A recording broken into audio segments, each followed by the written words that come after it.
Assalamu alaikum. Welcome back, brothers and sisters.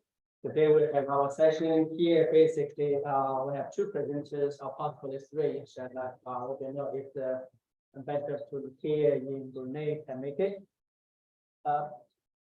Cannot confirm, right? I mean, no, yeah. So basically, I think we have two speakers. The first speaker is Mr. Wunan, and of course, first I'd like to introduce Mr. Wunan. Here, this is Mr. Wunan. Mr. Wunan is currently Executive Vice Chairman of Asian Pacific Exchange and Cooperation Foundation, International Chairman of the Temple of Understanding, a United Nations NGO Vice Chairman of the China Association of Social, Economic, and Cultural Exchange, and honorary dean of China's Zhenghe Buddhist University. Mr. Xiao is actively engaged in cultural religious dialogue and sustainable development. So we welcome Mr. Xiao to present his speech, followed by Professor Zhang. Then after that, we have some time for questions and answers. Okay, Mr. Xiao, I will be translated for Mr. Xiao. Right. 那个下按一下黄的，出来了，你去白的那个按。Yeah.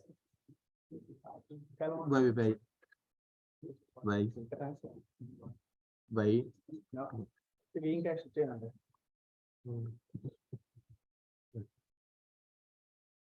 Okay, then you use this one. This one is for the No, in the喂。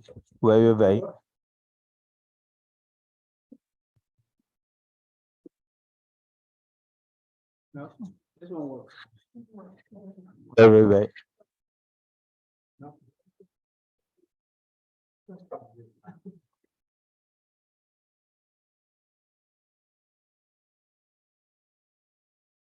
Oh.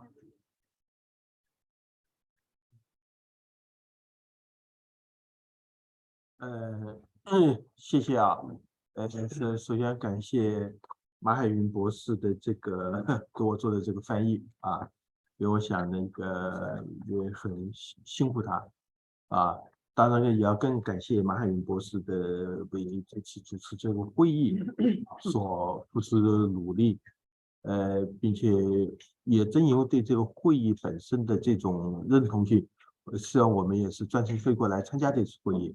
所以说在此呢，表示感谢。Okay, first of all, I'd like to thank Dr. Ma for being my translator, and also thank him for his effort to make it possible. Because of the shared common mission, that's the reason why we purposely come to Kuala Lumpur to attend this conference. 好，那么今天下午呢，就是我们用这个中国的一句话，就是我很喜欢是做一个抛砖引玉。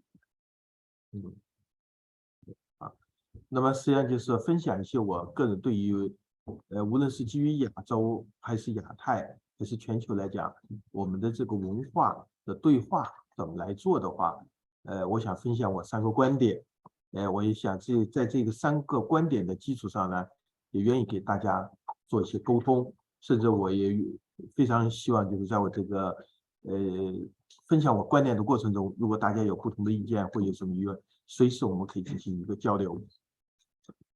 I'd like to give my simple example here, just to share with everyone, especially to highlight the importance of cultural dialogue.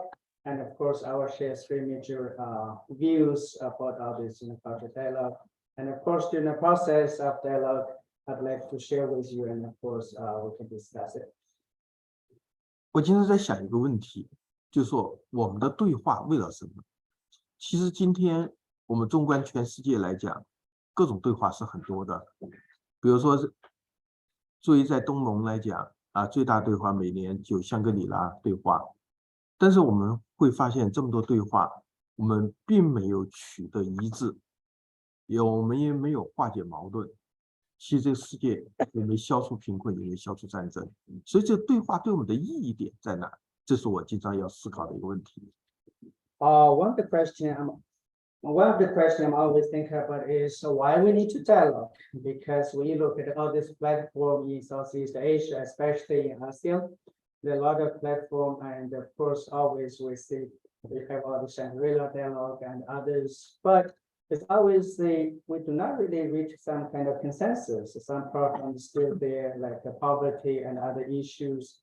So again, I'm still thinking the reason why we need to dialogue.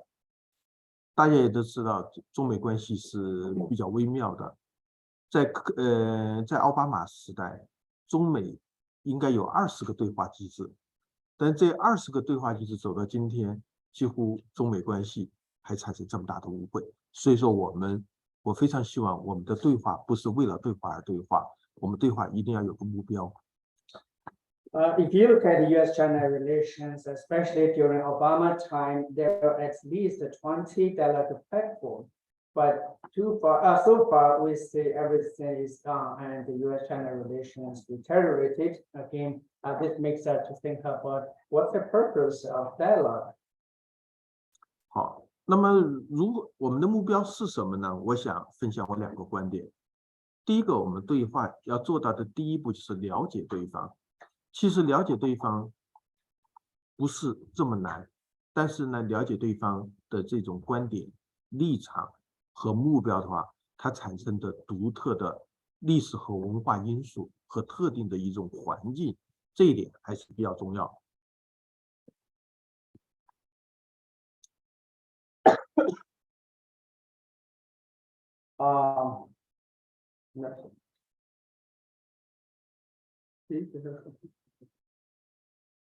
第一句最重要的第一句。对，我觉得第一个就是这个对话，首先是为了了解嘛，但了解最重要是它的所处的历史和文化和特定的这种环境。Again, so what's the purpose of a dialogue? And of course, it's always easy to understand each other, but it's really important to understand the context, the factors really affect this dialogue, not really dialogue itself, but the factors and context. 所以说，中国的孔子曾经说过一句话，叫经常在处理人与人的关系上，就强调一个观点，叫己所不欲，勿施于人。就是说，我们站到自己特定的文化，我们不能接受的东西，其实我们是不应该要求对方同样的去接受这样一个形式的东西。Yes, according to Confucius, you should not impose what you don't like to other people. So that's basically how we should dialogue. 那么就是我想，我们的对话要实现的第一个目标就是，我们如果说用中方文化或者中国的一个文化来讲，我们尽量去理解对方。只要说我们切身感受不好的事情，我们同样也不希望对方去做出同样的一种选择。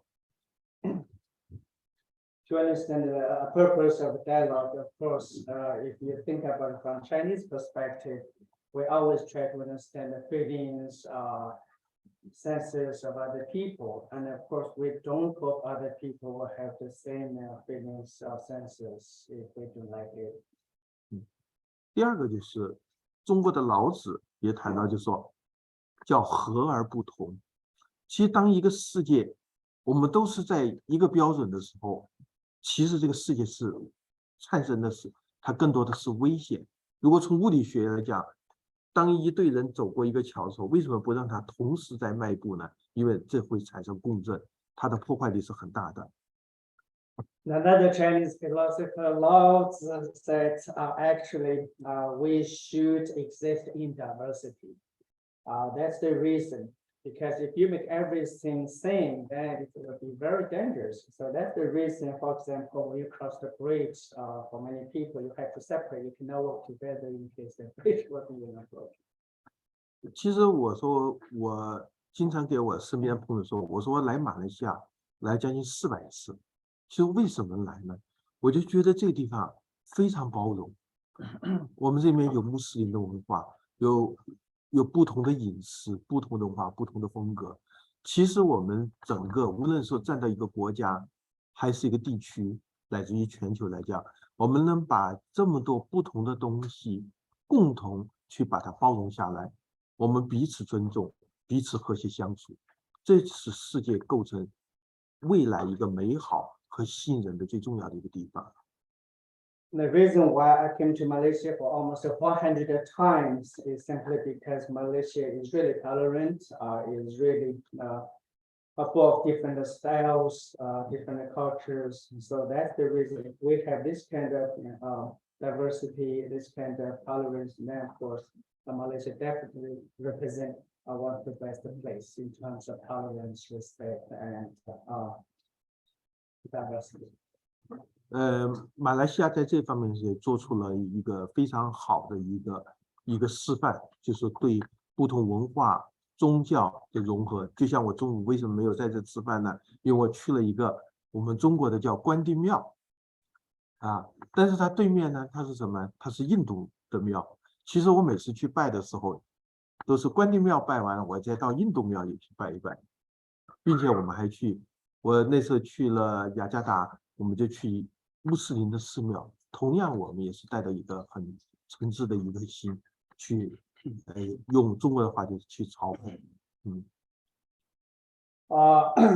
For example, today, Malaysia, of course, is really diverse in the tolerant society. And for example, today, during lunchtime, we're on outside and we went to a Chinese Grand temple. And of course, we can worship there. And next to the Grand temple, you have an Indian temple. Of course, you can also, pray. And he remembered sometime in Jakarta, they just went to mosque. So that means you really have diverse temples, religions, and you can do anything you want to highlight the diversity of Malaysia. 不知道在座有没有朋友去过中国的泉州？泉州文化就这样，涵盖到很多不同的宗教，包括在上一个世纪1000多年前，穆罕默德先生就到了中国的泉州，所以泉州也是这个城市的为什么最后被联合国定为一个很典型的非物质文化遗产？它就是包容了很多不同的文化的存在。I don't know if anyone has ever visited Zhenghe city in Fujian province, because this city, just like Malaysia, really represent diversity, really represent tolerance. And you have a lot of different religions, temples, and of course you have Hindu temples, Muslim mosques, and of course other temples. And different people visit here, and actually he just mentioned it's actually supposed to be, according to Chinese mythology, one of the Sahaba. What is Ibn what is I forgot his name, no uncle of Prophet Muhammad, visited Zhenghe Guangzhou. So that's why you have all these 4 great mosques in China. So he basically tried to say Zhenghe, you have so many diverse culture, religion, and it's just like Malaysia, very tolerant. 经常我们在海外，他们问说，你怎么去识别一个中国人？中国文化的最大的特质是什么？其实我这么多年，其实我也在思考，作为一个中国人呢，我们的文化特质是什么？其中我觉得中国有一个特定的文化特质，就是什么？就是它的包容性很强。你看中国，他拜神的时候，其实尤其是我们在座如果有福建人的话，你就知道，我们什么神都拜，无论是观音菩萨，还是太上老君，还是玉皇大帝。还是土地公公，其实我们是神的，什么都拜的。这就是中国文化的一个非常显著特征，就是说他对不同的东西，他都可以去接受。Yes, he said basically, as overseas Chinese, people always ask, what is the cultural trait of China? And of course, he basically said, if you look at the Chinese culture, it's very diverse, especially if you go to Fujian province. In Fujian, people really worship all kinds of deities, visit all kinds of temples. So that's why you can do this, visit that. And of course, basically, one of the Chinese culture trait he identify is kind of tolerance. 那么实际上我们在谈的就是用中国一个文化理解，就是我们应该是叫和而不同，去尊重每个不同的个性，相互一个和谐相处。这是我认为我们对话要实现的一个第2个目标。He said basically the second goal of the dialogue is basically to reach to achieve harmony in diversity, or unity in diversity. Because when you have all this kind of tolerance, respect, then of course we can achieve social. 那么我们的第3个观点是，就是说我们除了有尊重对方、包容之外，其实我们还要寻求共识，不然我们就只能是对话，只能是相互了解。那也就是说，面对一个新的未来，我们人类的共识又在哪？ Now, the third question or goal of the dialogue, they basically mentioned, is not simply to have like respect and tolerance, but the most important thing is you have to reach some kind of consensus. Otherwise, what's the use of a dialogue, especially for future issue facing humanity? So that's what he basically argued, was mentioned. If we need to solve all these issues, we really need to have consensus through dialogue. 我们毫无疑问影响了今天人类的，就是来自于两大过去形成的共识。一个共识，那就是从意大利的文艺复兴到法国的大革命，所影响的今天建立的西方的民主制度，这是在政治上的一个共识。这也是无论是欧盟还是联合国，它的一个政治共识的基础。Throughout human history, I think human beings reached at least two consensus. One is through the Renaissance, we reached a kind of political consensus, which is democracy. 第二个共识呢，就是由于科技带来的，我们认为未来推动人的发展是科技，是技术，是技术革命。所以说，我们年轻人，如果我们回到看到你们的子女，你们都知道，他们今天的想法，他们运用的东西都不一样。就像我们运用个手机很困难，但是他们可以完整的在区块链啊，在 NFT 啊去，不仅形成了他们的，就像昨天我给我朋友那个戴博士聊上，就是年轻人他们可能很轻松的在这些领域中赚到了他们的第一桶金。The second consensus is the technology or technological revolution. Because after the technological revolution, especially nowadays, when you look at the young generations, they really know how to utilize technology. And of course, if you look at how they play, how they use, or even study, technology revolution is really kind of common practice now. That's what he calls kind of consensus. 那用中国的一个文化对历史的展示来讲，就说从2024年，也就是明年开始，世界的未来诞生在东方，而东方的未来又是以中国、日本、韩国和东南亚引领的未来的世界。我想，如果这个地方未来引领到世界，引领多长时间呢？360年。在这360年中，我们亚洲为基础的我们的文化，对人类的文明未来能不能产生一个新的共识？ Is that if you look at Chinese history, Chinese culture, probably from 2024, Oriental culture is Asian culture, or what Asian culture, including China, Japan, South Korea, and of course Southeast Asia, possibly will lead the world. And he basically mentioned part of the process can last for 360 years. I'm not sure why so precise. But and he was wondering what's the contribution of East Asia, South Korea, Southeast Asia can make to humanity. 虽然在中国的外交上，在去年给予了一个答案，叫东升西降，但从我本来讲也不完全认同这个观念，但是毫无疑问，亚洲、亚太地区是世界的未来。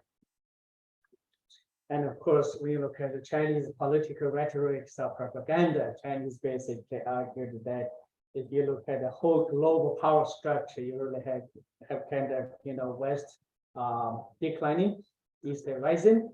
And of course, I'm not really completely agree with this point, but the bottom line is you really see East, or including East Asia, Southeast Asia, are going to be the dominant force in the world.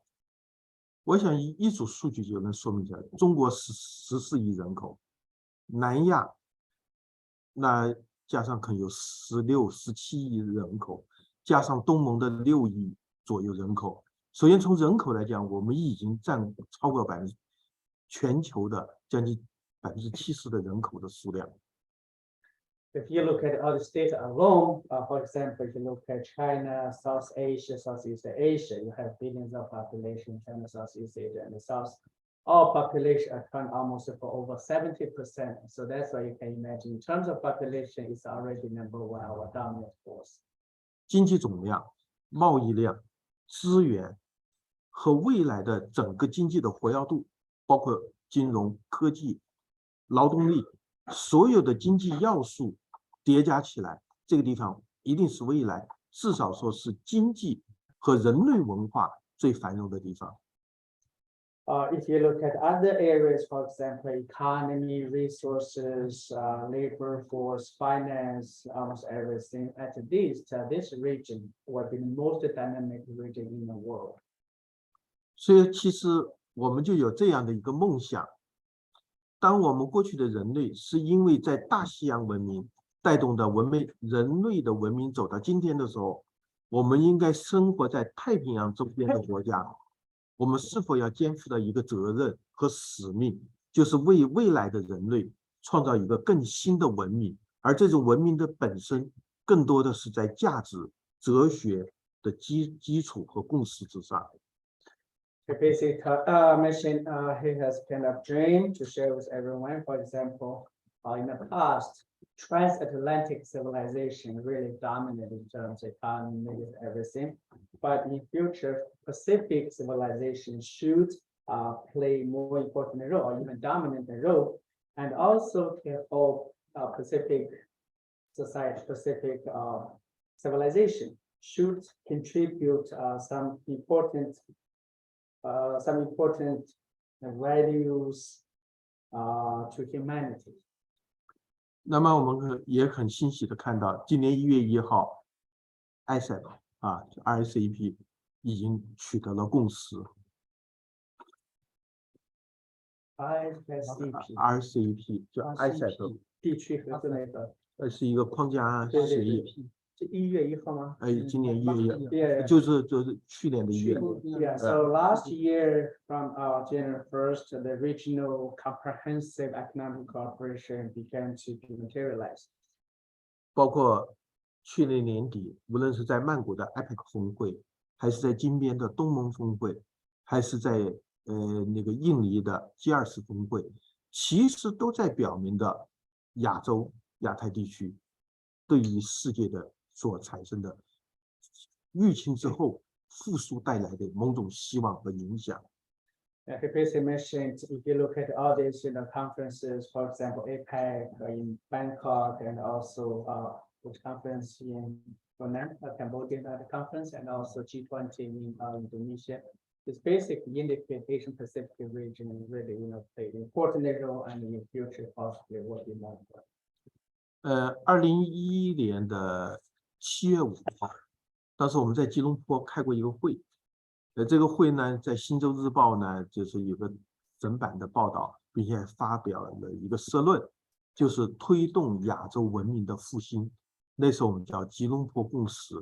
回想起来，我们这年头已经走过了10年了。In 2011, I think that's July 5th, and they just declared a conference, will reach some kind of consensus and publish some kind of editorial in Chinese newspapers. Basically have kind of consensus, local consensus. I think basically try to promote some kind of Asian value or Renaissance, which really resemble what I think Dr. Mahathir did many years ago, like Asian valuation, Renaissance, and they basically say from 2011, they reached kind of local consensus. It's already 10 years. 在过去的10年中，我们在尼泊尔，在佛陀的诞生地，创立了南比例的文化特区。在泰国，每年的卫赛节，带领着不同的这种宗教进行一些交流。包括在日本、韩国等等，我们都做了很多这方面事情，包括在马来西亚。In the past 10 years, he basically has engaged in some kind of cultural religious activity. For example, in Nepal, they rebuilt the Nalan Temple in the Lumbini, that's a Buddhist center, and also I think they did something in Bangkok, and even work in Japan and other countries, basically try to promote our restore traditional cultures and cultural legacies. 那么面对一个新的一个未来的10年，我们更希望，和包括我们在座很多穆斯林兄弟，因为我们也是在中国比较早的创办了叫回佛论坛，就是穆斯林和佛教的对话，这个我们已经创办了将近10年。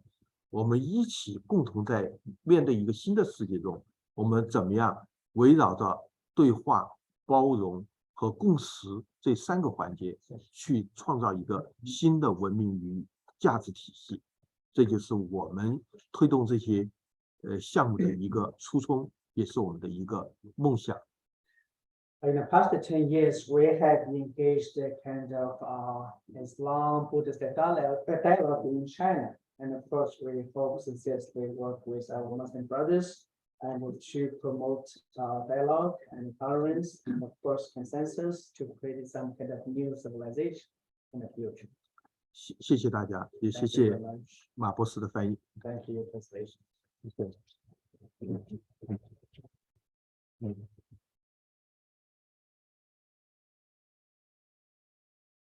Okay.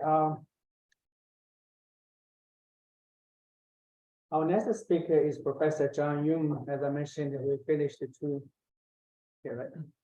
presentations. Then we have some kind of discussion, question and answer section. And Professor Haiyun, a PhD in political science, is a professor in School of International Studies, Academy of Overseas Chinese Studies. And he is the Director of Southeast Asian Studies at the Jinan University in Guangzhou. His research interests are international regional governance and Southeast Asian studies. His teaching courses include international history at a graduate level and area studies of comparative politics graduate level. He has published key papers on China, social science, and world politics and economy in journals of contemporary Asian Pacific studies, and a work titled Regional Governance in Southeast Asia, Theory, Practice, and Comparison. He has a research program in progress, a study on Southeast Asia's regionalism from the perspective of the coding, sponsored by China's National Social Science Bank. And again, you have 20 minutes. Okay. Thank you, Professor Ma. Before my presentation, I just want to extend my thanks to some people here. One is Professor Osma Baka. Because your invitation, I can come here. You know, this is the first place after the 2019 pandemic. I am as a country, I can come out. And last time, Malaysia is my last country go out in also. So it's very bad for me. It's a good opportunity for me to be here. So I just want to extend my thanks to you. The second, I just want to extend my thanks to Ambassador Dado Majid, my best friend, the ambassador to China. Once ambassador, forever best ambassador to China. So and without your call, you know, I can't come here. The third person I want to give extend thanks to Professor Ma, because we are good friends. I have ever been their peer for 3 times here. This is the 4th time I take part in the conference here, the ZPF. So I'm so glad that we have a brother who is in USA. We can come together and share some thoughts together, and so that's my thanks. My topic is about the maybe it's different it's not about Zhenghe because many times I talk about Zhenghe voyage many times. This time I talk about is Cantonese, Chinese, another Chinese group as group South China and Southeast Asia. There, many Cantonese ever the most Chinese people speak Cantonese. So the topic I share is people to people exchanges between Canton and Malay Chinese experience in South China and Southeast Asia. Okay. First, I will ask a question: how to understand the relation between China and Malaysia? In fact, I think it's very important. There are some misunderstanding thoughts. One is the China-Malaysia relation is Chinese-Malay relation. I think it's not, because there are so many Chinese in Malaysia also. There are so many Chinese, overseas Chinese. In fact, they are different from the Chinese in mainland. So this is one misunderstanding. Two is Muslim Confucianism. I don't think just the two religion. In fact, Confucian is not religion. Islam is not religion also. It's our belief, So the third is nation to nation. I don't think it's nation to nation, because nation, in fact, Malaysia is a young country, from 1940s. So it's on the basic of Westphalia system. In fact, it comes from Europe. So why ASEAN is very special, different from Europe, EU. Why? Because they are very different, because they are the different unit. We are not state to state. We are not nation state, not just like the Europe countries, France, German, England, Malay, Chinese. Maybe there are many Chinese people in Malaysia, and there are many Indonesia, many ethnic group also. It's in the same thing in many countries in Southeast Asia. So we must, beyond the Euro connection, understand the Chinese-Malaysia relation by people to people way. So Cantonese experience is people to people exchange between Canton and Malay. Okay, this is one book my professor in my university, the head of Asia. This is the tower in Malaysia. So what's the head of Asia? Maybe you ever been to Guangzhou, the Canton Tower. In fact, they are the signal of Guangzhou now also, just like the tower in Lumpur. The past, the presence of Cantonese from a linguistic perspective. In fact, we all know from the language speaking, there are so many different ethnic groups from long ago. the language family, Sino-Tibet, Sinitic Chinese, Yuehai, Cantonese, native to Yunnan, China, Hong Kong, Macau, and overseas communities, especially in Southeast Asia. Region is Guangdong, Eastern Guangxi. Writing system is written Cantonese. They can spelling them in another way, writing Chinese. Okay.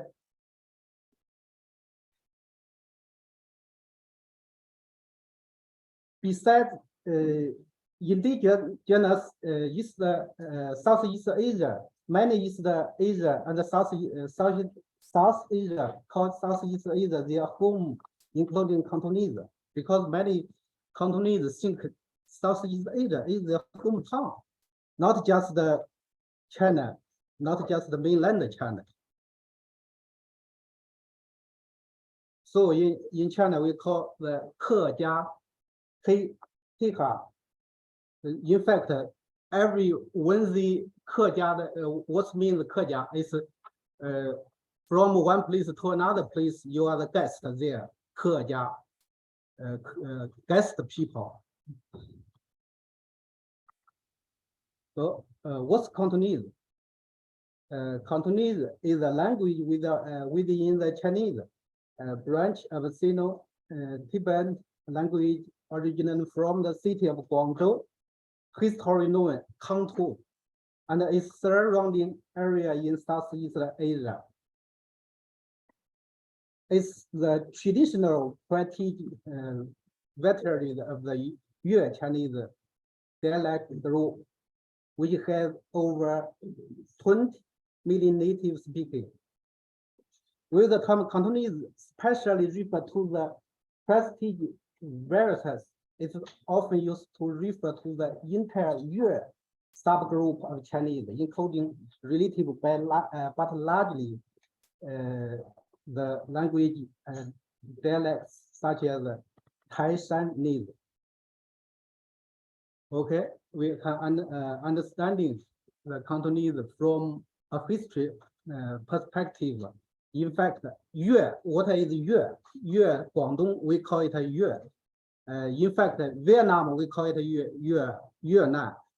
Also, Vietnam is the south near China, Guangdong, Kantou. So we call it Nanyue.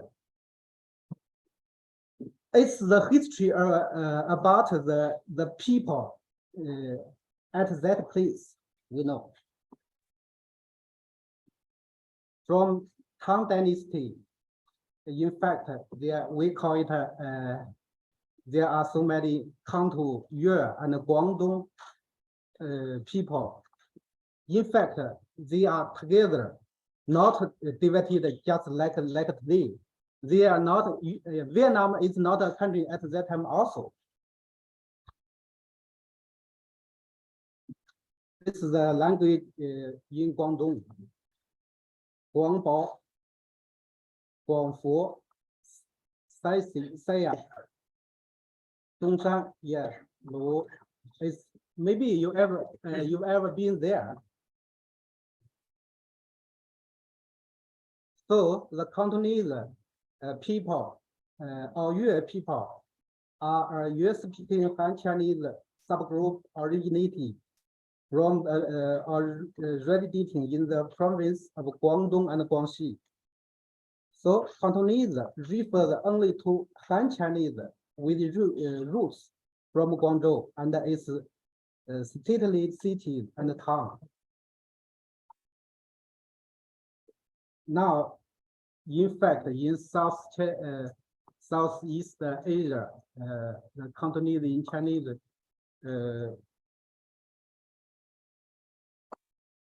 is Chinese majority language in Southeast Asia in 19th and 20th century. The Kantou, Guangzhou, the products of the colonial governance. Speaking in English, Kantou is the administrative division in some countries. internationally, the most political important country is Switzerland. Maybe we know it about it. Historically, country is the semi-sovereignty state. Country is a state, is a very important state. So maybe we know many years ago, 1,000 years ago, Guangzhou Canton is a very prosperous city and area in South China. Some ideas about the modernization in Cantonese. Hong Kong come from behind, we know it gradually became the most prosperous city in Asia, especially in the late 20th century. After the Opium War, China reformed and opened up again. Guangzhou quickly developed again and became the most developed city in South China. At the same time, Shenzhen rose up again. Today, the Pearl River Delta by Hong Kong, Guangzhou, and Shenzhen has become the symbol of China's success.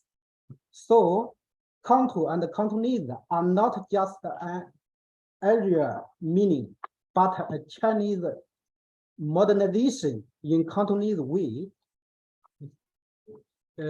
One professor, maybe we know it, Vogel Fu, in Chinese is Fu Gaoyi, Harvard University, ever read a book, Canton and Communism, a program and politics in a political capital.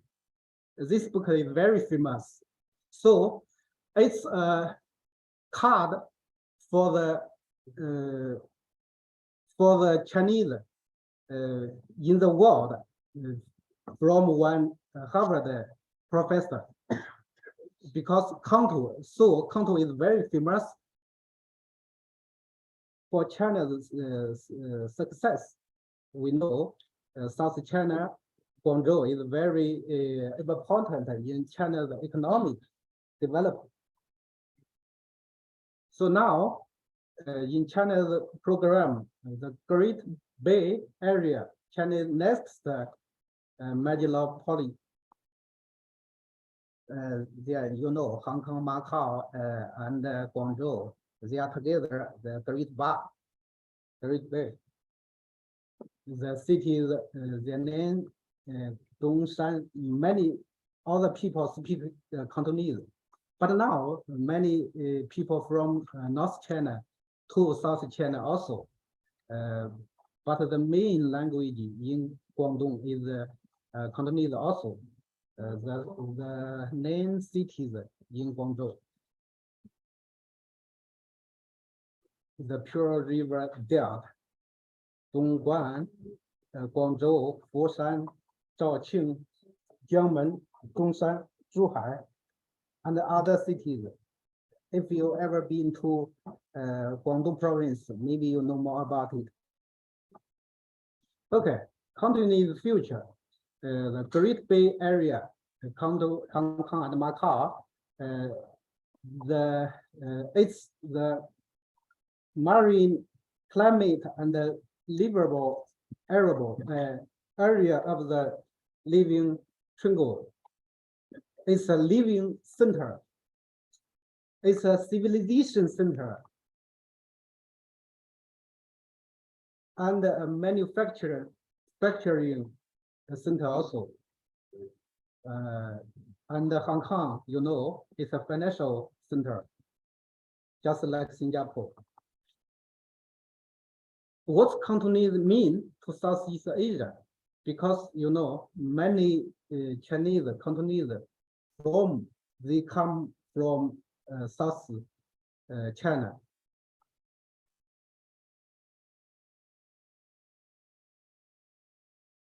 In the Zhenghe voyage, many at that time, in fact, some people are Muslim, but at that time, we don't have religion review.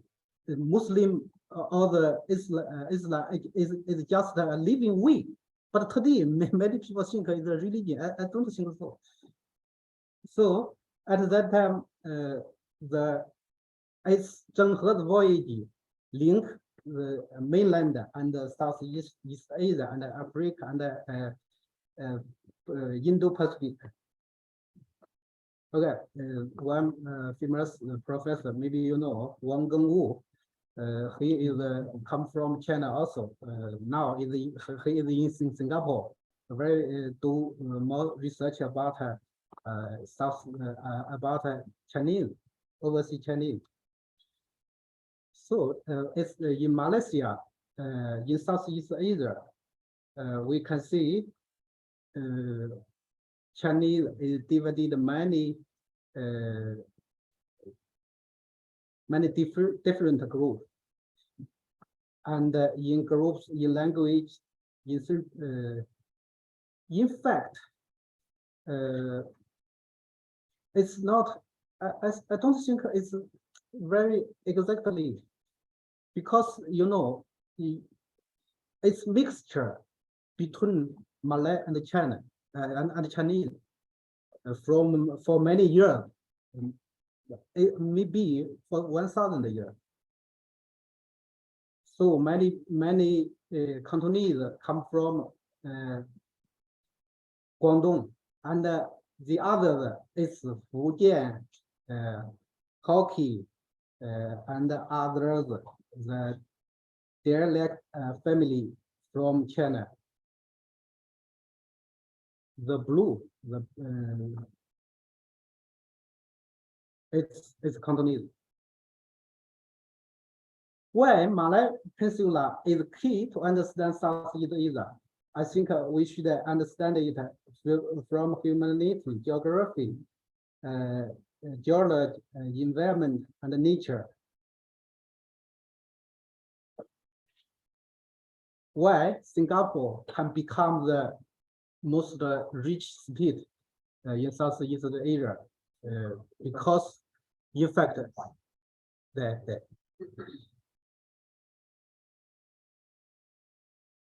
so the governance, health, migration, inequality, climate, they are come together. In fact, it's very important to a country, to a ethnic group, to a nation also. It's Malay. It's why Malay is important.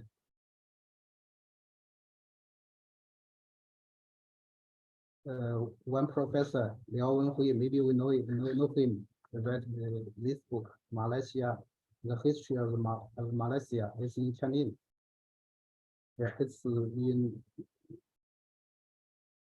in Surabaya last time. It's in Burma, Myanmar, Indonesia, Chinese. We can see, in fact, in Indonesia, there are not many people speak Cantonese. It's different, but more Chinese people in Malay speak Cantonese. It's very special. But now maybe it's different because you know many people speak Mandarin from China. So now we must turn our thought about in an academic way. It's not American way. It's not China's way. It's not orientally also. We must from the local and regional native way. So ASEAN, why ASEAN is very important today. What's Malay mean? In fact, one professor, Tony Reader, my best professor, we have a web meeting last month. He shared his point. Malay was originally not referred to a group of chilling diaspora in Malacca and had a strong Chinese hybrid origin since the 19th. It's his viewpoint. In his book, Tony is using the term Malay Peninsula. We prefer to call it the peninsula. Why? Well, in our modern understanding, Malay is a powerful and shining term signifying a race and civilization. Tony pointed out that this is a direct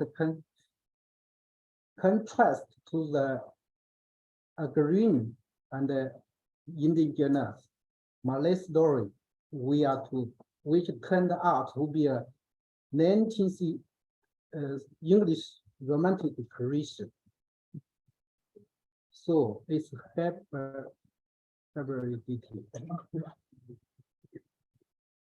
Another is a modernization. Modern nationalism comes in Southeast, which has suited many political purposes. Like in Philippines, it was panic educated, makes the blood Chinese elect, who was the creator of the modern Philippine identity. So, hybridity seems to be one of the keywords in understanding Southeast Asia, and he sees in as a great source of strength and wealth of this region. Another is modernity. Tony pointed out that the modernity as a creation of colonial is false. The age of commerce was much more modern in terms of the jet adequately and some aspects. He pointed out that the colonialism did not backward in Southeast Asia in shaping the society that we have seen today. Malay's modernization and what's the relation between it and Chinese? I think it's very important. Singapore is an example, you know. Singapore is a modern state, a modern country.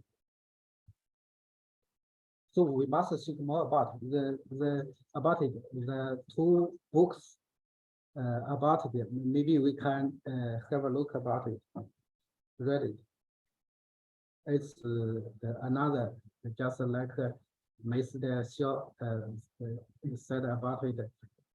It's the different religions here. So we must share the different culture.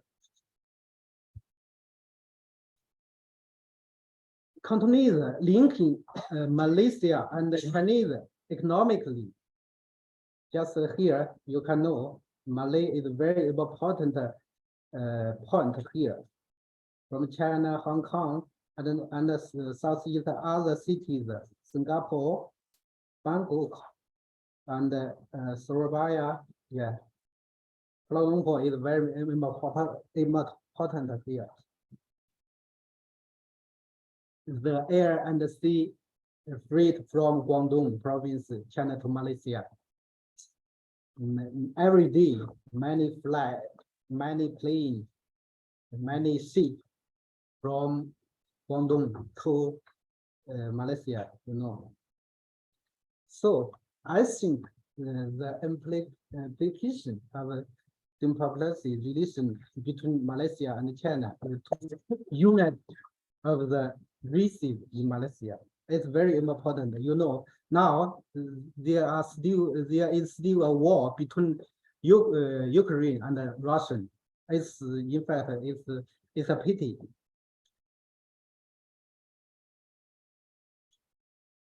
The next, we must understand understanding Cantonese between China and Southeast Asia.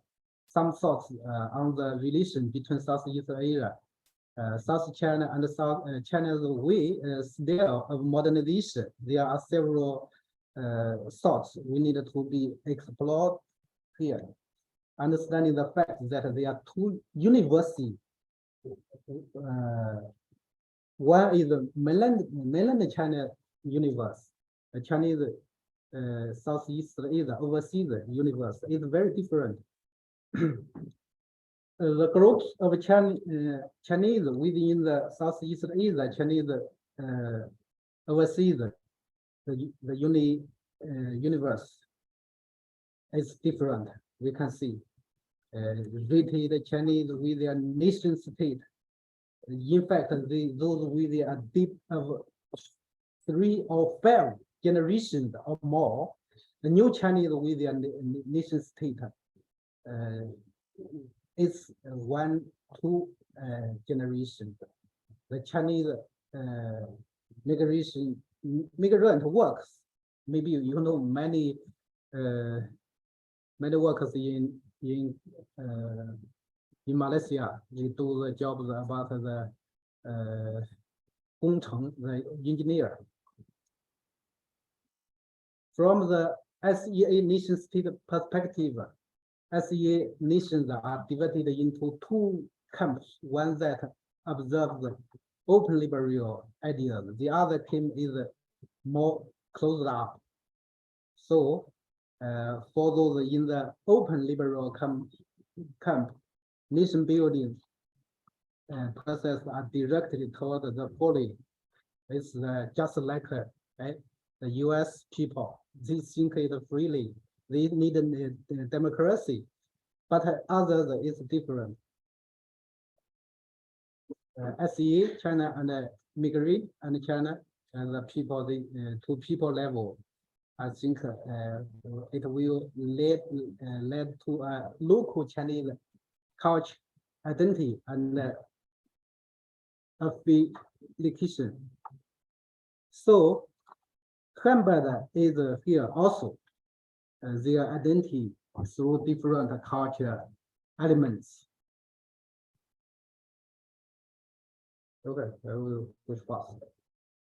5, creating the social, economic, and culture basis, the issue of prospective trust and mistrust.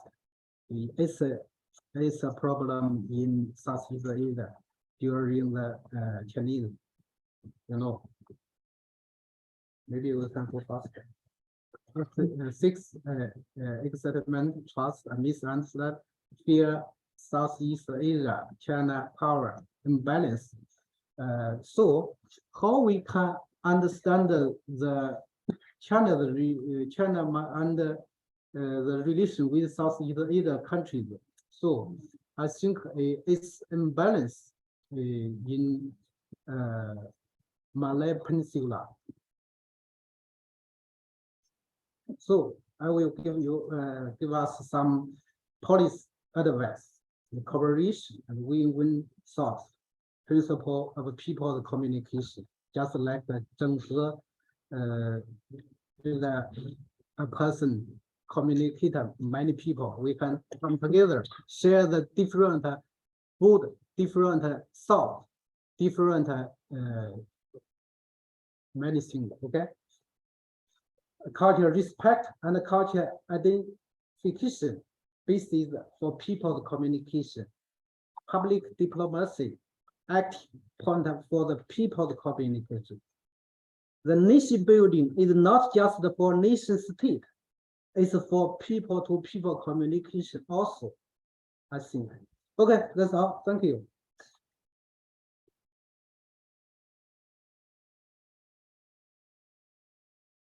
I'd like to thank 2 speakers to talk about diverse areas of this expertise. Let me briefly comment, then of course we have discussion questions. For Mr. Xiao Wunan, of course, as we know, he's kind of veteran for cultural dialogue. And actually, if I'm allowed to introduce more, because I know him for many years, he has worked as kind of, culture ambassador.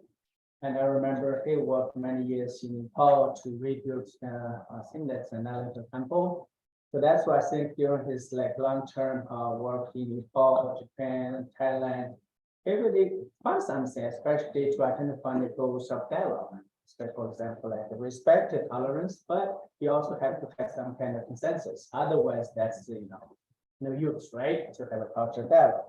And also, I think he has done very well, especially between Buddhists, Muslim dialogue. I think it's more focused on South Asia, and also he hoped to promote some kind of dialogue between Chinese or Buddhists, Confucians, and Muslim Southeast Asia. I think that more towards like southern direction. That's basically what he's trying to do. And of course, I think his purpose or his mission, his hope, is really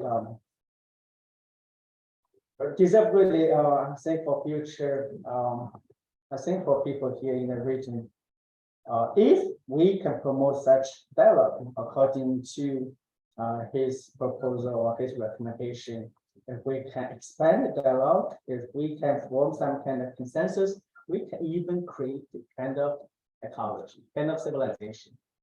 And of course, we're not really sure if Pacific or Asian Pacific region can replace transatlantic. But of course, I remember Mr. had here like many years ago to talk about Asian culture, Renaissance, Japan, China, Confucian writing, Islamic value. So that's basically, I think, in line with what Dr. Mahathir mentioned many years ago. So inshallah, we see what will happen in the future, especially if you look at Zhenghe Forum. I'm glad, especially we have Islamic institutions to host this in a forum to focus on Muslim and Chinese and other people there. For Professor Zhang, it's really, I think, professional, because when he talk about international relations, Cantonese, he tried to put in the larger context. People probably will be confused when you look at Cantonese, what's the connection between Cantonese and international relations, nation-state relations? My understanding is, first, when he talk about Chinese or what China-Malaysia relationship, it's a really hard to define ethnic term, simply because not all Chinese citizens are Chinese. You have Mongols, you have Muslims, you have Uyghurs, you have Tibetans, right? And also not all Malay citizens are Malay. You have Chinese ethnic minority here, right? So that's what I think he basically tried to, mention. You cannot really identify the relationship in terms of ethnicity. And also, I think, basically, you cannot identify this kind of relationship in terms of religion. Confucianism, Islam, I think he basically tried to say, because if you look at like Muslims in China or in Malaysia, not all are Muslim. In China, not everybody Confucian, or even not everybody, know what is Confucianism. That makes sense, because even we talk about in future, actually, when you study civilization, when you study what we call a dialogue, cultural dialogue, we're not simply talking about textual dialogue. When you look at all this Confucian text, of course, you see what they're talking about. But when you look at the ground, if you compare the field work, you will see Cantonese. They be totally different from what people do in Henan or Shandong. Even in Shandong, people probably Qufu, Confucius hometown, they know something more about Confucianism, but outside their content over there, no, that's possible. So I think it's right to talk about Chinese or China-Malaysia relationship. We also cannot simply use like a religious lens or through religious lens. And at last, I think his contribution is basically he tried to deconstruct a European nation-state model, because I remember he mentioned France or Germany something. It's more like Westphalian system from 1648, I think. You have like the same size, smaller, medium country. But East Asia, of course, we know through thousands of years. And I think he mentioned Malay is a young country, Malaysia is a young country. Well, to some extent, of course, all these countries are modern nation state created, China created in 1912, right? So Malaysia and other countries as well. So of course, this is not really, a relationship like European countries, but of course, the international reality is you have to act as a sovereign nation, no matter you are a big power like China or a smaller country like Malaysia. So I think that's probably a little bit counter his argument of the international relations, but he basically tried to argue we should have kind of people to people's communication. and he talked about Cantonese. I understand the reason why he talked about, for example, the great people. Because when you look at all these natural identification, natural division, you do have a large, probably you can call rice belt culture. You can call probably great wheat culture from Vietnamese to coastal China, because in all these regions, when you look at people, basically a similar practice. For example, maritime practice. That's the reason why Zhenghe hired people from Fujian. That's the reason why Cantonese can move to Southeast Asia. If you want some people from Yunnan to move to Southeast Asia, you have technical difficulties. You don't know how to build ship. You don't know how to sail to Southeast Asia. You don't know what's the route. So that's why you really have kind of, culture belt here. And of course, linguistic also is kind of natural, grouping. Cantonese, of course, when we say Cantonese, not simple one, you have different counties, different associations, and which also make us to think about, for example, in Malaysia, why Cantonese, not Fujianese?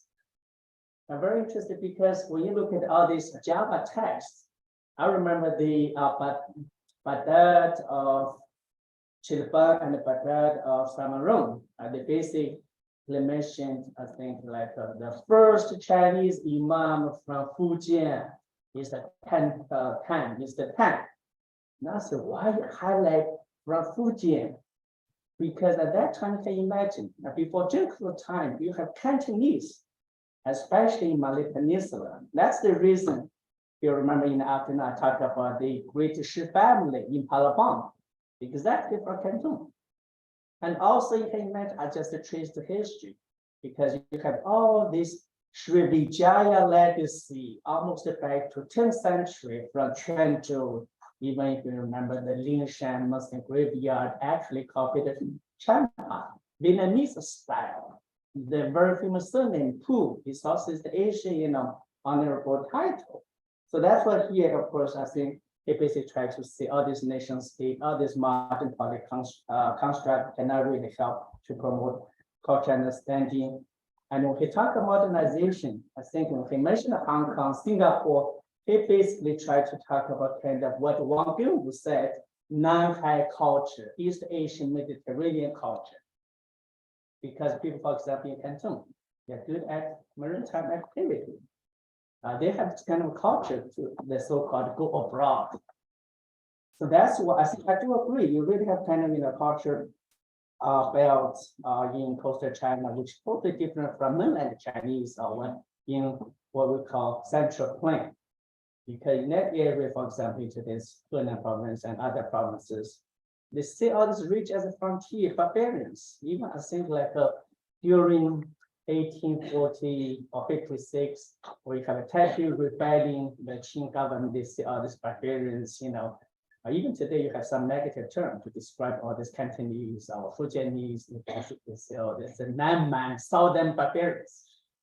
Of course, so the barbarians, they do share some kind of culture, but this culture in today's context, very good because you highlight mobility, maritime activity, you highlight this kind of natural, tie or bonds. That's the reason I think you have so many Cantonese, Fujianese, so-called hometown associations. So this is the one example, but actually, I think we can also do Fujianese, especially in Java Islands. And also, actually, you can also think about Yunnanese, but they came very late, not really as influential as Fujianese or Cantonese. So this is really good case to study what we call regionalism, localism, not like nationalism. So for international scholars, I think they really look at Malaysia and Southeast Asia as a whole to say, hey, how regionalism can play out in these international relations, not nation state. This is for political scholars. I think they have different think about that. And also, I think he highlights all these culture trait like hybridity from coastal China to Southeast Asia. And of course, in future, he expects the modernization model set up in Hong Kong, possibly Singapore, in future, possibly Malaysia and Vietnam will probably lead continental people, continental Chinese. So that's his talk. I try to group together to make some comments. And of course, I talk too much, and it's time for you to have questions for two speakers. Okay, thank you. I invite everyone. Okay, I start. Yeah, she respect. Yes. Hi everyone, my name is Lin Yang. I'm the president of Malaysia Chinese Faculty Association. At the same time, I'm a political science postgraduate student from Cantonese, Xiamen, China. I have one question for both of them. Do you think Zhenghe, he has the mindset of 人类命运共同体? We can share the future together. So you see, he did so many initiatives, and then he changed, the job vertical really a lot of impact. So I would like to know his view on both. Thank you so much. So which speaker you want to ask exactly? Professor Zhang or Mr. Xiao? Both of them. OK， 小主席，他的问题我给你翻译一下。他认为郑和下西洋有没有一种人类共同体的使命或者认知？好，我来了啊。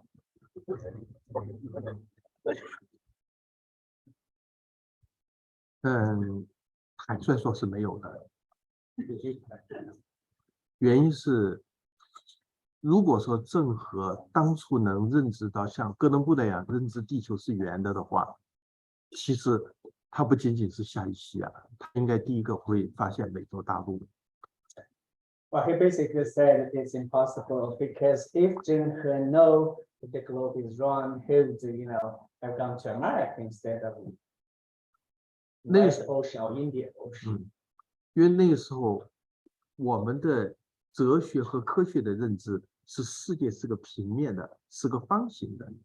Because at that time, our understanding of geography is more like, horizontal, and we believe the Earth is more like a square. Or Chinese saying 天圆地方 the sky is round and round is.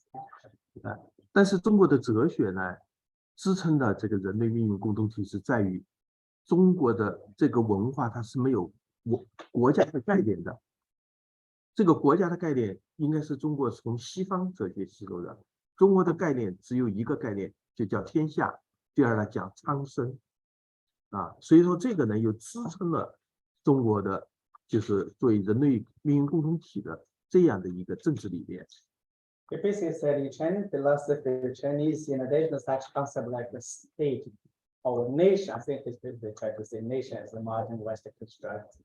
And of course, in Chinese philosophy, you do have some kind of, under the heaven.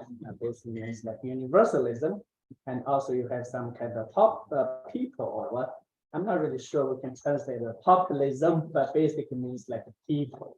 So basically, you have kind of universalism and populism, I would say that. But here, I think it's actually contradict what you said, because if you have some kind of universalism, you do believe some kind of common destiny. That's the, Professor Zhang has some comments about the question. At that time, Zhenghe the world, Zhenghe the period is different from today, because at that time, the Europe is divided, it's separated from Asia, just link, maybe just link Asia by Turkey and Arab countries. In fact, it's very different. America at that time, no America now. So it's very different. Zhenghe is not global, Let me add one sentence, because you asked this question, saying you find something possibly. In Chinese doctrine, for example, when you look at all these new documents, they always say the reason why they dispatch this ship or this fleet is basically try to spread, heavenly mandates, to teach you guys to properly respect your parents, to take care of your subjects. That's the thing. Second, during the Mongol time, you actually have Hajj tradition from East Asia to Middle East. So that's what it is. This is how common destiny. I would say, for Muslim at least. he go Hajj because his father, his grandfather, were Hajj. So that's why if you did not have all this foundation, knowledge, network, it's impossible to think of, sail from East Asia all the way to Indian Ocean. So that's the reason today that I mentioned. If you come to Malacca, you have to stay at least 3 months, 6 months, even 1 year. You have to wait for the monsoon to come again. Yeah, Professor, yes. Relating to this, your question, so, based on current writings, both by some Chinese scholars and Western scholars. I mentioned this morning in my session, the book mapping the Chinese and Islamic world by this Park. I think, based on that, the perception and what we try to understand. By contrast, today in the West, for example, when there is Islam, until quite recent, very recently, and even then still a small minority, they have a monolithic picture, image of Islam. And of course, what they know is mainly about the Middle East, the Arabs. Islam is the Arab, the Arab is Islam. But that is not true. Islam is it's a community, a worldwide community consisting of many different ethnic groups, different races. Even our time, even in Spain, Muslim Spain. So I think I agree with those who see, who can imagine that Zhenghe saw Islam in diversity, and through the writing of the Mahwan, in other words, recording what he saw, what he saw among the people, the Muslims in this region, in Malacca, in Indonesia, and then we went to Sri Lanka and the Middle East. It's not the same. Islam, but it's not the same. Very diverse. Yeah, it's diverse. Islam is diverse. So that was a credit. It's something because in the modern world, America doesn't do that. When I was experienced teaching in the United States, they didn't even know that there are Muslims in Southeast Asia.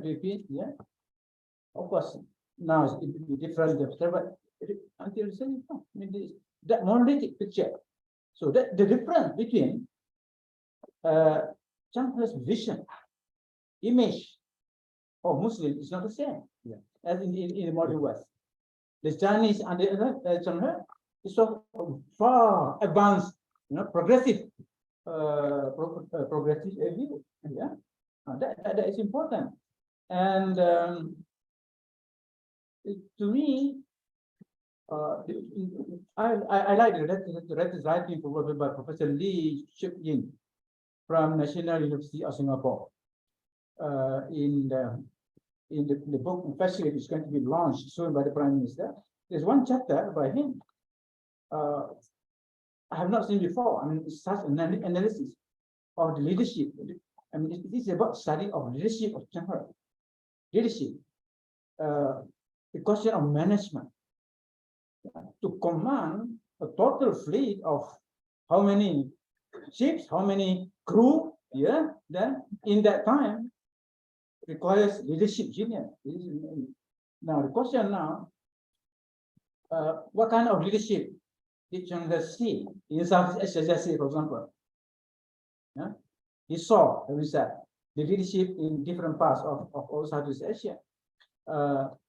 Then he reflects what he see in comparison to the Confucian ideas of leadership. What are the Confucian ideas of leadership? Well, I see many different commonalities. communities on question of leadership. Question of loyalty, of course, that is sense of belonging. Sense of belonging, that's very, very important. Yeah. So that chain of command. And yet there's diversity within his own fleet. Diversity. We don't know how many Muslims were crew members. But it must be considerable the fact that had number of imams of Bilal. Yeah, we know why Imam Francien with mosque, Imam Hassan. Yes, Yeah, There's different kind of thing, even compared to the West today, even by today's standard. That is, I just want to comment that. And of course, if you can relate what you want to say to the speakers, how to relate that to the Malaysian mind, especially the Malay man, how to see your point of view, the questions you raise. Why do you want the Malay to understand the issue that you raise? Can you tell you are from the same? Yeah, not the Malaysia Chinese, the Malaysia China. Oh, sorry. Please, boss. Okay, you same as the Dr. Ko. Oh, I'm the president. Okay, yeah. Not under anyone. Yeah. Okay, yeah. Because of you, I need to expand my discussion scope into your context. But my simple questions, that pop up in my mind, because now based on the Belt Road Initiative, that promote and initiated by Xi Jinping, the chairman. So all the initiatives, from China is based on this value, That's why I want to know whether Zhenghe, all his actions, his achievement have the element of this as well. Maybe. Yeah, I think so. I think 成吉思汗. No, because if you think about why Xi Jinping went to Kazakhstan to meet Zhenghe's grandparents there, and Bukhala, all your grandparents come here. I first go to Kazakhstan, then I just go to Indonesia. It's like because I think one time we had a conference that you remember in Kazakhstan. I said the reason is you have to think about Zhenghe not only in terms of Ming Dynasty, because the hard roots in Ming Dynasty you have to trace back to Mongol period.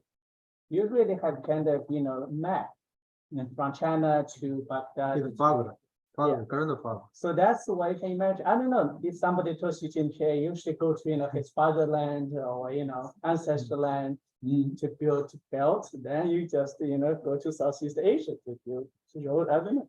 But it's really interesting, I think, the questions. Yes. No, I think it makes sense when there are a lot of literature that reports the launching of the BRI is related to some sort of Muslim element. Yeah. Because now almost 30-40 countries of BRI are Muslim countries. Yeah, that is something, Okay, thank you so much, Assoc here. Yes, please.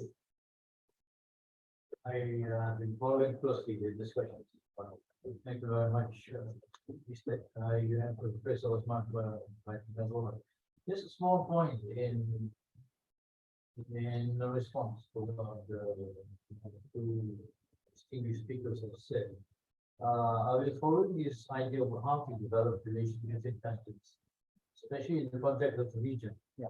You're talking about unionism, we talk about there must be order, there must be disorder. So in trying to understand the whole big picture, I'm recalling development or scenario development, talking about the future in some perspective.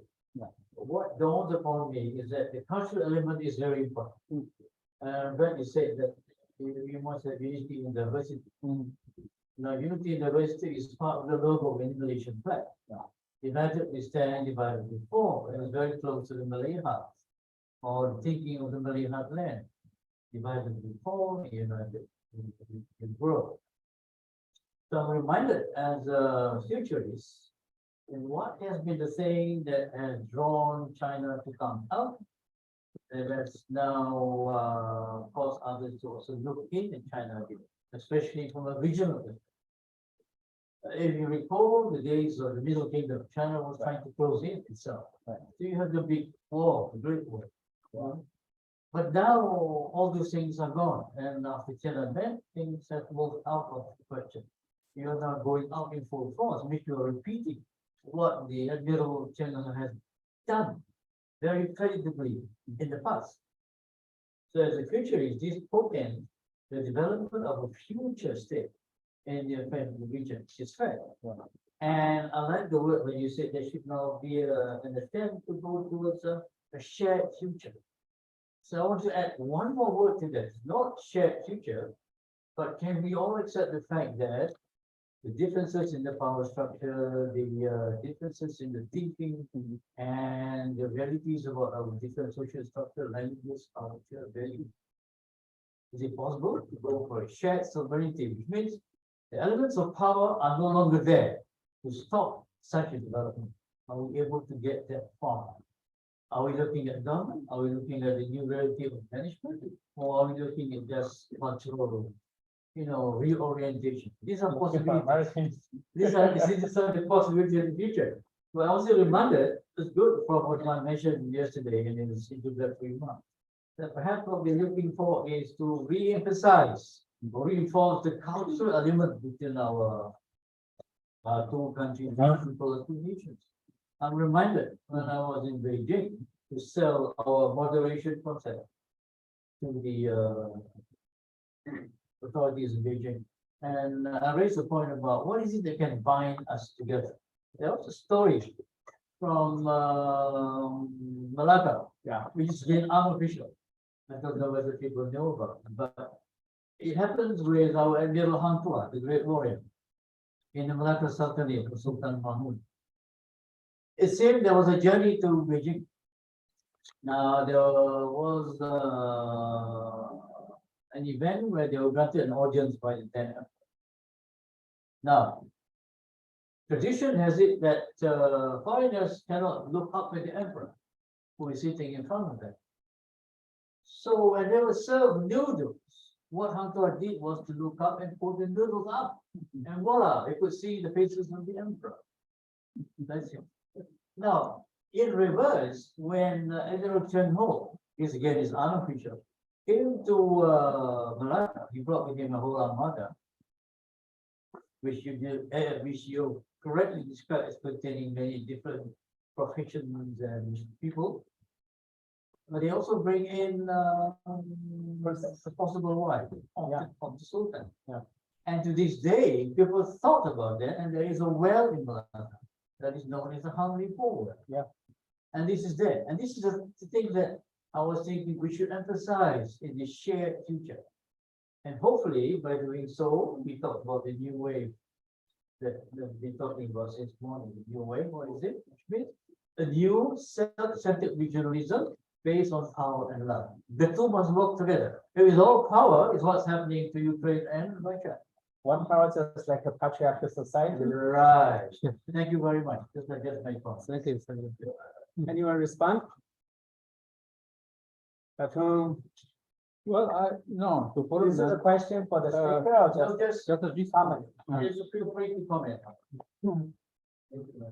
我主席要不要？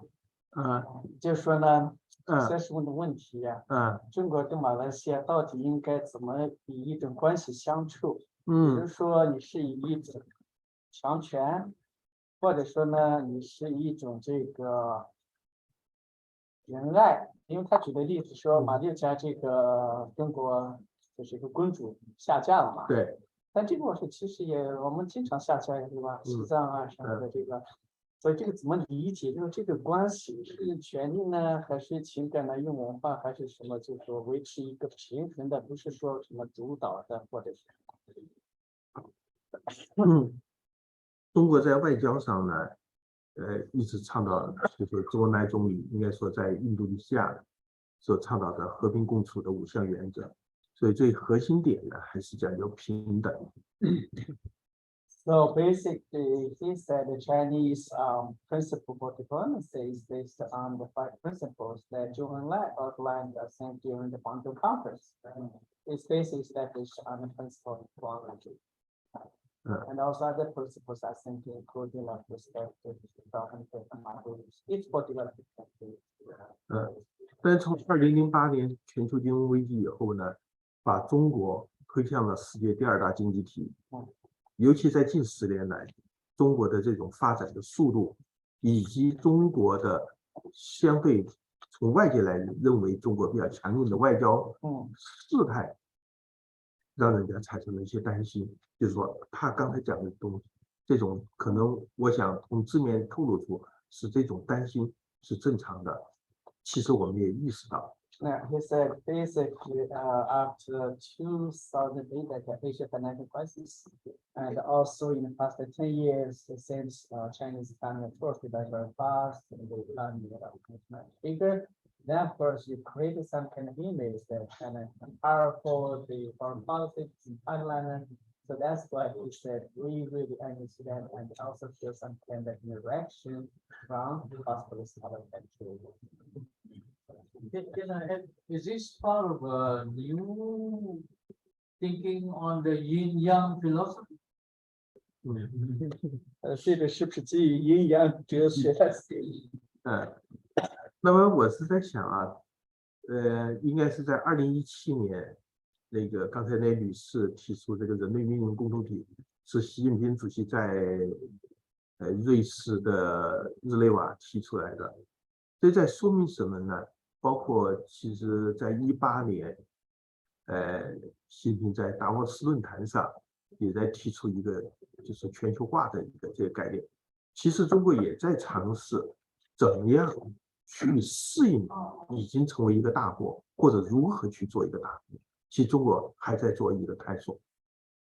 And he said basically from 2017, when Xi Jinping began to propose the question of common destiny for the shared destiny for humanity of human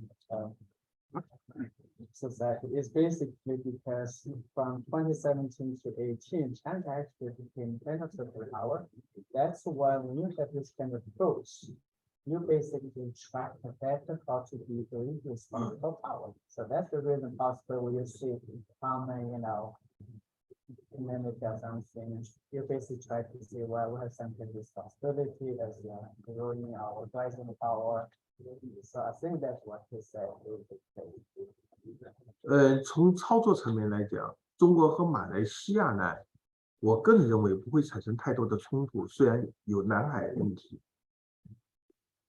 Yeah, he said this is at the operational level, China and Malaysia would not have the problem, even when you have so-called South China Sea dispute. 中国目前来自于地缘政治和冲突比较多，应该是中印关系啊，包括中国和东盟，就是和越南啊，包括未来中国和日本的问题，还有其他的一些周边问题。所以，但是有一点，就是说，我们知道中国作为一个区域的一个大国，还是一个世界性的大国，其实和不管什么样形态的国家和平共处应该是中国一个长期的一个目标。但是怎么去做到，可能还是需要去摸索。So basically, the major challenge China has faced, not really here with Malaysia, but it was major power like India and possibly Wunan, South China dispute and Japan. But overall, China as a responsible power, possibly you need to, deal with relations with all countries. So he basically said, China will not change its long-term policy. Basically, like a peaceful rising power. I would like, because time is, as for to suggest something for dialogue activities in the near future, in this year 2023.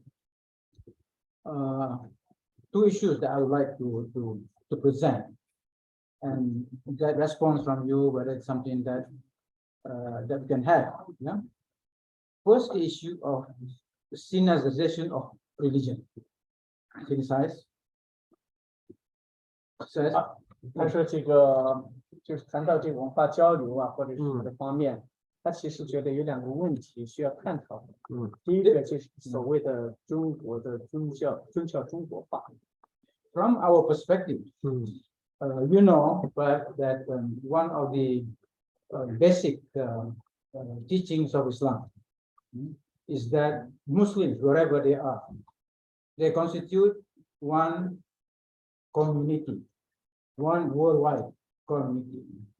In other words, what happened to Muslims in one part of the world, say in China, the Muslims in the other part have that spiritual, religious affinity, sympathy, concern, right? So we have been following that issue of synthesization of religion. Although when we read that the many directed to Catholicism, the Vatican, but what does it mean? Because let's say even the question of Chinese Muslim in this country, there is a small community now of Chinese Muslims who have relatives, in China, in others who still maintain, yeah. Therefore, it is an emotive issue also for that. So, didn't you see that issue as something not against something like the idea of question of the rights, the democratic rights, not the religious rights of the Muslim? Is it something that you will be prepared on your side, for yourself and your group, your dialogue? 没有，他就是说呢，就是作为一个穆斯林或者从这个伊斯兰教角度来说的话，因为你大家都是穆斯林群体嘛，这里出了问题，他就会自然的关心。然后呢，就是现在中国的这种宗教的中国化，就是某些地区的这个就所谓的中国化吧，就造成这些问题，就是有没有一个基本的这种宗教的权利或者是民主权利。那如果比如说你做一个这种文化或者宗教的对话的话，你这边会有什么建设性的提议或者是方案？他的意思就是缓解这种。我先说为什么中国提出宗教的中国化的几个大概我分析的原因。第一个原因呢，就是确实有些宗教在中国化的过程中去取得了很重要的成绩，比如佛教。佛教传入中国和中国的儒家思想和道教的结合，形成了中国佛教成为世界上最大的佛教。确实，它的中国化是走得比较成功的。He said basically his personal understanding of Sinoization of religion is because actually to some extent some religion in China quite successful in Sinoization. For example, Buddhism in China after many centuries now the largest Buddhist group in China. So that indicates Sinoization is welcome. 那么第二个问题呢，中国宗教的这个中国化呢，应该是在去年5月份，习近平在全国的宗教大会上提出来的。其实这个过程呢，也是探讨了10年。这个提出的呢，主要是基于当初是在天主教，也就是主要是基于政治考虑。就是当初在天主教，也就是说罗马教皇和中国在一些对教区的任命上出现的长期的矛盾得不到解决，所以这就是中国从政治上的一个应对境外对中国宗教干预的一种应对方式，所以它这更多的是从政治上考虑的，这是第二个。The second factor I think is more like a political, especially he just mentioned like the Catholicism.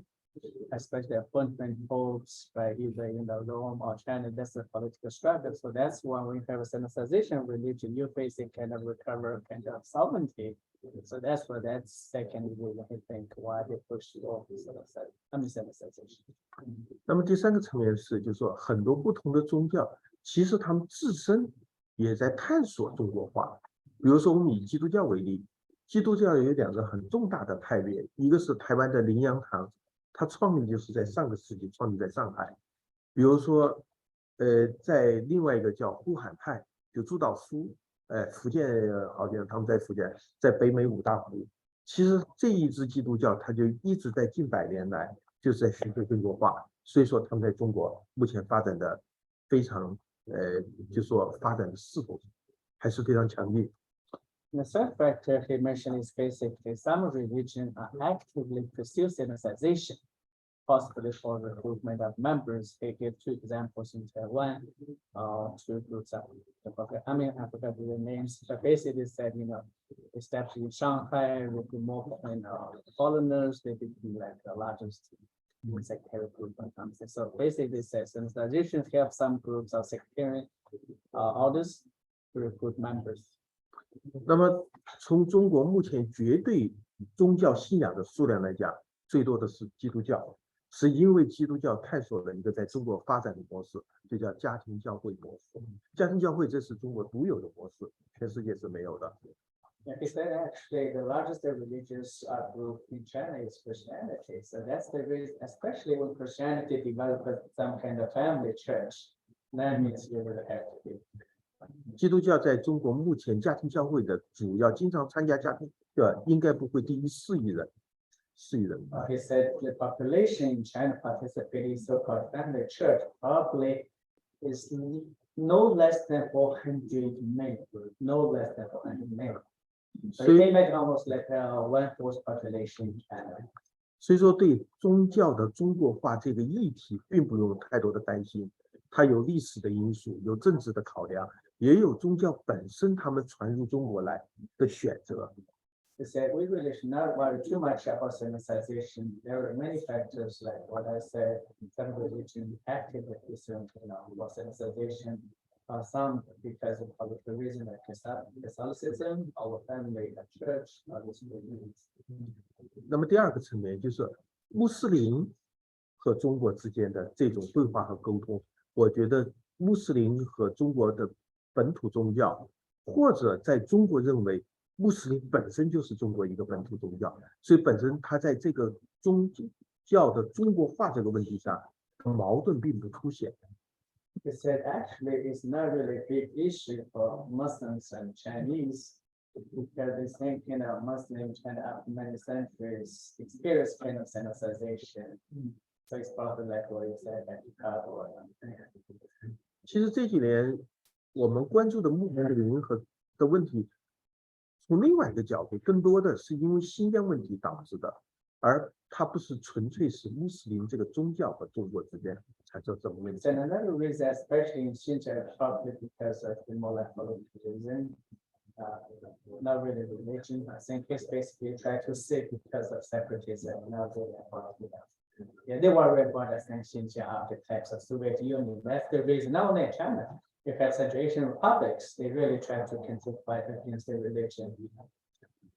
从另外一个角度来讲，中国还特别想去推动穆斯林，这个就无论是做一个宗教还是做一个文化来讲，和中国在各个阶层的这种对话交流，这个从政府的角度是特别持一种欢迎的态度，甚至还给予了积极的一种推动。如果有一些好的方案的话，其实是完全可以去推动的。He said actually the Chinese government has encouraged people to engage in dialogue with Muslim organizations. If you have some good proposal, for example, we can afford this kind of exchange. 就从政策和法律2个层面没有任何障碍。There's no any obstacles from legal or policy perspective for doing this. 我们非常希望它能发挥积极的作用啊。Hope we can play active role here. Yes, recently, Mr. Tang from the Chinese embassy, Tang Li, and the 2 of us have a discussion about the cultural dialogues, intercultural dialogues that we can have. I think something emphasized by former Ambassador Zahari, the former ambassador to Iran and to Spain, and the idea of also for Zhang mentioned is people to people. Yeah, in the embassies, I think that is important. The government to government dialogue is going on. That's okay, but for us, it's people, academic level, for example, the academic scholars, especially This is important. So you can dialogue, for example, with our counterparts in the Academy of Sciences, Social Science in Beijing. That'd be a good thing. 他就说，实际上就是说，这个像中国大使馆什么公使那个团队啊，建立讨论这个帮文化交流啊。他的意思就是说，当然这个官方的交流是必要的，但是可能民间的更多的学术啊这种交流是他们更希望推动的。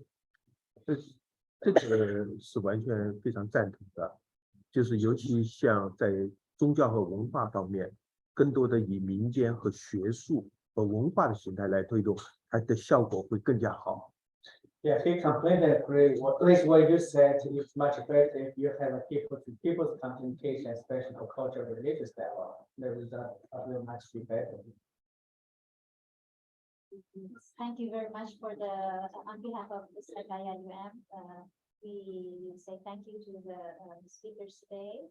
And to all participants, we meet again today at 8:30. Online. Online. Online, yeah. Yes. Okay, Assalamualaikum.